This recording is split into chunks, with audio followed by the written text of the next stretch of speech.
Bismillahirrahmanirrahim. Assalamualaikum warahmatullahi wabarakatuh. Perkenalkan teman-teman, nama saya Muhli Fatoniawan. Teman-teman bisa panggil saya Tony.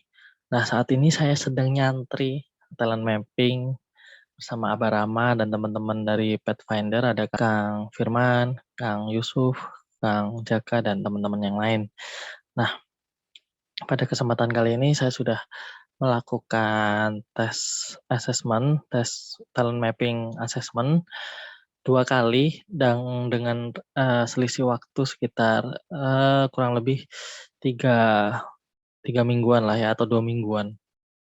Nah, ada bakat-bakat yang menurut saya di urutan 1 sampai 14 itu yang dominan sama, hampir sama persis, bahkan 7 teratas itu 6-nya sama. Nah, kali ini saya akan menjabarkan bakat 7 teratas saya yang merupakan bakat kuat yang, saya miliki berdasarkan hasil asesmen talent mapping saya.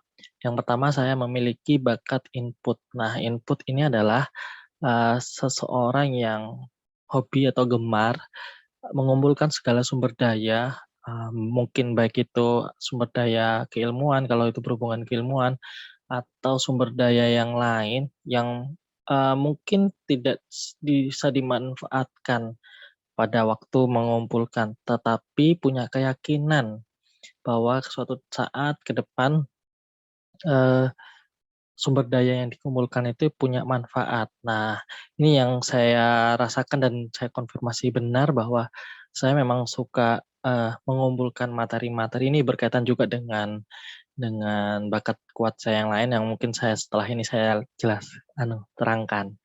Nah, saya suka mengumpulkan bahan-bahan, materi, kemudian apa aja yang menurut saya menarik, bookmark-bookmark, browser, kemudian link-link, tautan-tautan informasi, itu semua saya simpan dan saya punya di WhatsApp itu punya, eee, apa ya, akun atau akun yang memang untuk menyimpan link-link itu. Jadi apapun itu semuanya ke situ arahnya. Makanya memori saya habis. Nah, gitu teman-teman. Jadi saya nggak tahu kapan digunakan, tapi ya kurang lebih sebenarnya beberapa kali sempatlah digunakan dan memang bermanfaat itu ketika diperlukan itu saya bisa cari dengan mudahnya dan itu benar-benar diandalkan teman-teman yang membutuhkan misalkan di-sharing materi dan sebagainya kebanyakan mungkin nggak menyimpan atau dokumen-dokumen tertentu yang mungkin nggak disimpan, tapi saya ternyata menyimpan gitu ya, ada di memori HP saya, makanya memori HP saya penuh. Nah yang kedua, nah ini berkaitan dengan yang saya tadi sampaikan di input. Nah maka saya punya bakat learner. Bakat learner ini sebenarnya tidak saya sadarin karena saya bukan secara akademik, itu bukan seseorang yang, eee, nilainya bagus, IPK-nya bagus, nilai-nilai akademiknya bagus, enggak sama sekali. Tapi ternyata yang saya sadari adalah ketika saya sudah mengetahui apa sih maksudnya bakat learner ini, bakat learner ini adalah dorongan atau hasrat untuk mempelajari sesuatu yang baru, sebanyak-banyaknya. Ketika dia menemukan hal baru yang dia suka, dia akan belajar. Kemudian suka lagi dengan hal yang baru, dia akan belajar. Pun kalau, meskipun hal baru itu tidak berkaitan langsung dengan akademiknya, karirnya, dan sebagainya, tapi ketika dia suka dan, dia pikir itu akan meningkatkan kompetensinya, skill-nya, atau pengetahuannya, nah dia akan ngejar dan saya seperti itu orangnya. Jadi dari dulu memang saya tidak tidak unggul dalam bidang akademik dan itu memang saya awal-awal mengenal kenapa saya bakat learner ya, padahal saya nggak unggul di bidang akademik dan bukan tipe-tipe orang pembelajar. Ternyata yang dimaksud learner adalah orang yang ingin mencari wawasan-wawasan baru dan itu saya lakuin ketika SMA meskipun akademiknya saya ya pas-pasan aja, tapi saya, eee, belajar jurnalistik, belajar karya tulis ilmiah, belajar pramuka, belajar teater.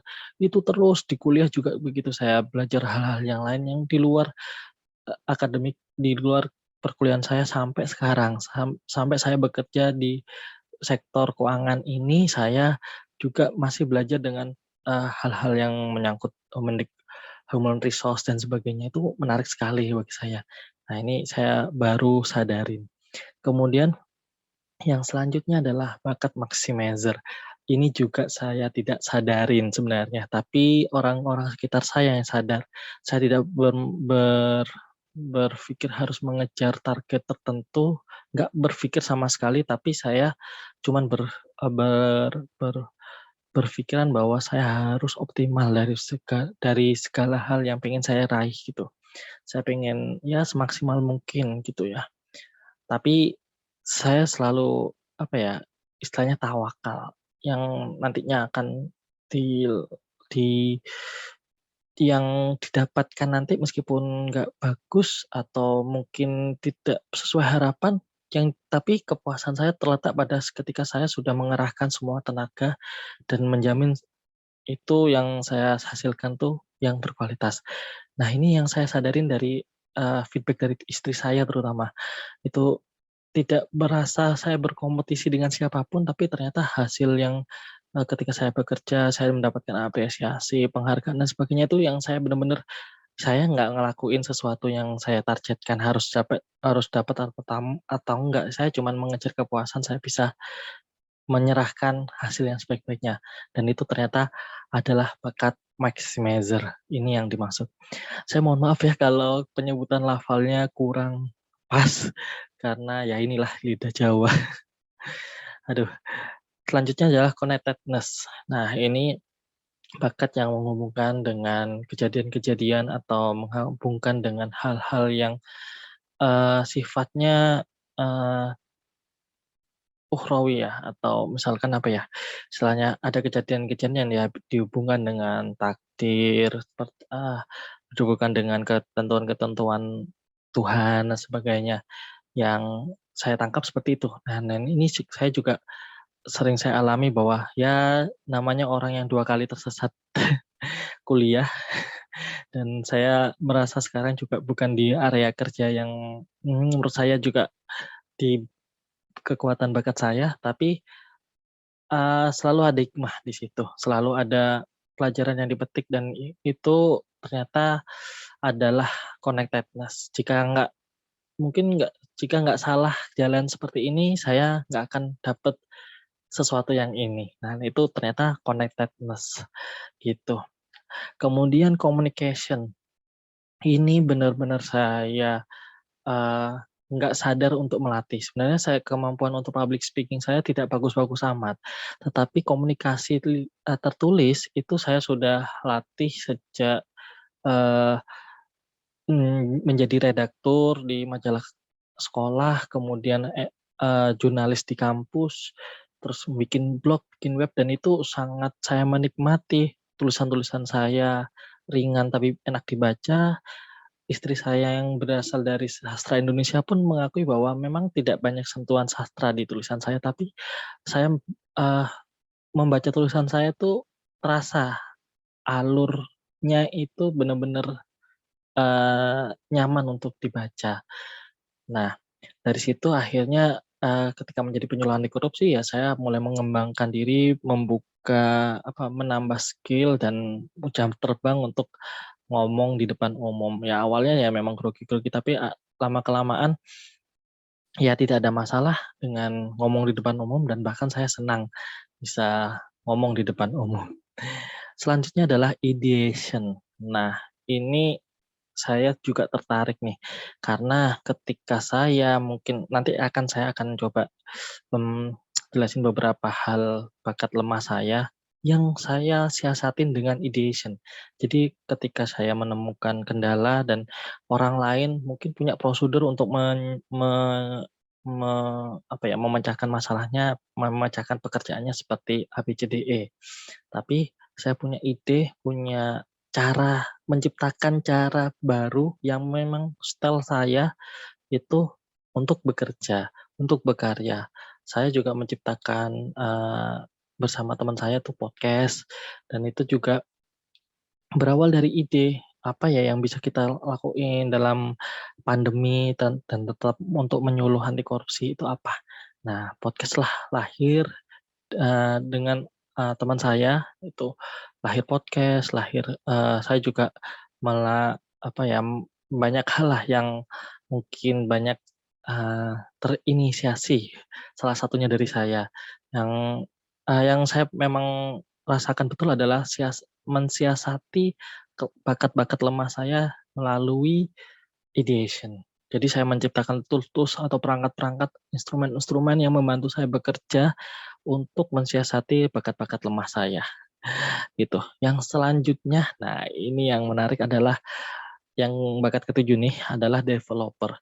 Nah, ini yang benar-benar saya, mungkin sejak kecil sebenarnya, tapi, saya baru sadar tuh akhir-akhir ini ketika saya menjadi bekerja, saya suka kerelawanan meskipun padahal empati saya rendah, tapi, ingin berbagi itu, ingin berbagi dan pengen orang yang saya bagikan cerita, inspirasi itu bisa menjadi lebih baik gitu. Ini juga saya ternyata alami ketika menjadi penyuluh anti korupsi. Nah, ketika ada teman-teman yang mungkin ikutan terdampak, ikutan sadar, kemudian, oh paham tentang isu-isu anti korupsi, bahkan ikut-ikut, tersertifikasi menjadi penyuluh anti korupsi, itu merupakan salah satu pride yang mungkin nggak bisa di apa ya, harganya luar biasa gitu, ketika ada orang lain yang, eee, istilahnya bisa sukses karena kita. Nah, itulah developer itu di situ. Yang saya nggak baru disadari ketika pas tes TMA ini diberikan feedback-nya oleh saya, "Oh iya ternyata begitu, developer itu seperti itu." Padahal saya juga nggak bermaksud, nggak merasa menjadi seorang yang, eee, apa ya namanya, guru spiritual gitu bukan, atau apa ya, motivator itu enggak sama sekali ternyata tapi, ketika orang lain sukses berdampak dan lebih baik karena kita, nah itulah pride atau kebanggaan atau kepuasan yang bisa saya dapatkan. Selanjutnya mungkin ini akan banyak, selanjutnya saya akan menjelaskan tentang, bagaimana menyiasati beberapa kelemahan saya. Yang saya lihat di sini, lumayan. Jadi yang konsisten adalah WOO, WOO. Nah, ini adalah bakat yang, eee, sangat sulit memang bagi saya untuk berkenalan dengan orang yang baru, berada di lingkungan baru, mmm, untuk bertegur sapa, untuk menyapa dahulu itu sangat sulit. Nah, ini yang menjadi kendala saya ketika saya berada di lingkungan baru. Namun untungnya saya punya, bakat relator di urutan nomor 9. Jadi misalkan, saya hanya perlu untuk momen ketika saya berkenalan dengan orang. Momennya itu memang benar-benar saya tunggu, saya nggak bisa menciptakan sendiri. Saya menunggu momennya, tapi ketika sudah berkenalan dan tahu mana yang klik, mana yang bahasan yang mungkin topik atau mana keterrelasian dengan orang itu, maka saya akan menjalin erat dengan, eee, komunikasi dengan orang itu, begitu. Dan selanjutnya deliberatif. Memang benar sekali, ini salah satu hal yang memang benar-benar harus saya siasati, terutama saya sekarang berada di, bidang keuangan, yang seharusnya punya deliberatif tinggi, hati-hati, kemudian ya istilahnya kayak quality control-nya lah ya, yang, eee yang, apa ya, hasil akhir yang sebelum di-submit atau dikeluarkan. Dan ini sebenarnya kontras dengan ideation saya yang pertama yang di urutan 7 ke atas. Saya orangnya mungkin bisa menciptakan sesuatu, tapi itu perlu dikontrol, dikuisi lagi, dipastikan kualitasnya oleh orang lain. Nah, ini saya menyiasatinya dengan alhamdulillah istri saya deliberatifnya luar biasa, berada di urutan teratas, bukan teratas sih, tapi atas lah ya. Di urutan 7 teratas mungkin kalau nggak salah saya ingat. Nah, ini bisa menjadi kontrol bagi saya untuk ketika saya menciptakan hal-hal baru, saya lempar ke istri bagaimana pendapatnya, itu lumayan. Yang selanjutnya adalah competition. Saya memang tidak punya gairah untuk berkompetisi, kalau memang orang lain unggul di prestasi di sana, saya nggak bisa kayak gitu, ya saya menyadari bahwa setiap orang punya kelebihan masing-masing. Tapi alhamdulillahnya saya punya achiever yang ada di 14 teratas dan itu membantu saya menciptakan, pencapaian atas diri saya sendiri gitu, bukan atas orang lain. Jadi misalkan saya harus mendapatkan 80. Nah, meskipun orang lain bisa aja 100, 90, dan 60 misalkan, tapi saya nggak peduli dengan hasil orang lain. Intinya saya ketika sudah mendapatkan angka itu saya sudah puas. Tapi kalau competition ini, mmm, saya nggak punya ya. Jadi misalkan saya sudah mendapatkan ya nilai itu, ketika orang lain mendapatkan nilai lebih ya saya tidak peduli, tapi itu bukan jadi suatu permasalahan sih buat saya, karena ada dorongan kuat achiever yang membantu saya. Kemudian empati, nah ini yang, eee, lumayan, jadi ketika empati saya lemah ini sebenarnya saya pengen individualisnya juga saya kurang, di netral-netral aja, jadi saya memang dengan hubungan orang lain tidak apa ya, tidak peka. Jadi perlu komunikasi, jadi sama istri juga seperti itu, istri juga empati lemah, jadi caranya untuk saling berempati bagaimana? Ya itu menciptakan komunikasi yang bagus. Kemudian futuristik, jadi saya tidak bisa membayangkan hal yang jauh di depan, jadi tidak bisa diajak untuk membikin renstra, visi, dan sebagainya, tapi bisa dihasihati dengan saya bisa-bisanya memotong. Jadi misalkan saya pengen membuat visi 5 tahun atau 10 tahun ke depan, maka yang saya lakukan adalah potong per tahun atau per 3 tahun, diperpendek waktunya. Jadi saya akan membayangkan hal-hal yang mungkin nyata ya, oh bisa dilakuin di situ karena saya mempertimbangkan indikator-indikator yang lain, karena ada analytical juga yang saya di nomor 12. Jadi lumayan sih. Jadi memang harus dibantu dengan ya dimasukkan dengan analisa jadi seperti ini. Tapi ini juga tidak terlalu berpengaruh karena saya punya tim yang, bisa handal di sini gitu. Saya tinggal masukin ke bakat analytical saya, kalau oke ya jalan gitu. Kemudian adaptability, nah ini lumayan mengganggu saya. Karena saya, orang, kerjaannya aktivitas saya tuh berpindah-pindah ya. Sebelum di Jakarta saat ini saya di Makassar, sebelumnya saya di Manado, sebelumnya lagi saya di Surabaya dan Probolinggo. Saya lahir dan besar di Probolinggo. Jadi adaptasi saya lumayan mengganggu sebenarnya, membuat stres beberapa saat ketika mungkin 3 bulan sampai 6 bulan pertama penempatan atau mutasi kerja, itu benar-benar membuat stres apalagi adaptasi dengan lingkungan baru, orang baru, ditambah lagi WOO gitu ya. Jadi ini lumayan untuk mengganggu, eee ritme kerja saya.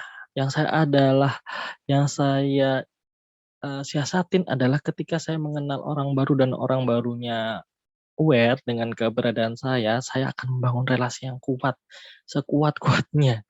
Untuk mendapatkan, misalkan transfer knowledge baru, tentang kerjaan dan sebagainya. Itu benar-benar yang saya siasatin ketika saya jet lag ya, dari Makassar ke Jakarta yang load kerjaan luar biasa. Itu benar-benar saya sampai 2 minggu pertama lah, itu saya benar-benar pulangnya malam terus untuk ya belajar sama orang, tanya-tanya sama orang, sampai saya udah luar biasa di situ. Tapi ya kembali lagi, eee saya untungnya meskipun saya belum terkenal TM, saya bisa menyiasatinya dengan beberapa bakat saya yang kuat. Saya belum kenal TM waktu itu. Kemudian, 7 terlemah yang terakhir adalah responsibility. Wah, ini luar biasa nih kalau responsibility, apalagi ada achiever yang tinggi. Jadi saya beberapa kali kalau mendapatkan tugas tuh bener-bener kayak berat sekali. Saya nggak mau diperintah, saya nggak mau ditugaskan, "Ini kamu kerjakan kerjakan." Apalagi dengan teman sejawat itu, waduh luar biasa itu tekanannya. Apalagi kalau itu sebenarnya bukan tugas saya, tugas utama saya itu, wah luar biasa itu, luar biasa. Beda tapi dengan mereka minta tolong atau mereka menganggap saya itu bisa. Jadi, "Tolong bantuannya karena kamu bisa." Nah itu beda bener-bener beda banget cara cara ini kayaknya pengaruh juga dengan cara ngomong atau tata bahasa dan sebagainya. Ketika saya menerimanya sebagai sesuatu yang bisa apa ya, dicapai saya sendiri atas pencapaian saya, itu menggantikan responsibility saya. Jadi, saya mengerjakan tugas-tugas itu karena pencapaian saya pribadi, bukan karena ditugaskan orang lain. Meskipun sebenarnya ditugaskan orang lain, tapi saya mensiasatinya dengan, ya afirmasi diri bahwa, ya ini ketika saya mengerjakan bahwa ini saya sedang mencapai diri saya sendiri. Itu aja. Mohon maaf kalau lebih dari 5 menit sebenarnya, tapi saya nggak bisa berhenti nih untuk menjelaskan karena memang menarik, saya pelajarin 2 mingguan inilah ya, pelajarin terus untuk, tema bakat ini dan menarik. Insyaallah saya, eee, belajar nawa itu untuk membantu teman-teman yang mungkin punya kendala pengalaman yang sama saya dan mungkin belum menemukan nih, bakat mana yang harus dikembangkan dan ditingkatkan sehingga bakat-bakat kuat yang dioptimalkan dalam pekerjaan sehari-hari dan mensiasati bakat-bakat lemahnya. Terima kasih, semoga bermanfaat sharing-sharing ini. Wabillahi taufiq wal hidayah. Wassalamualaikum warahmatullahi wabarakatuh.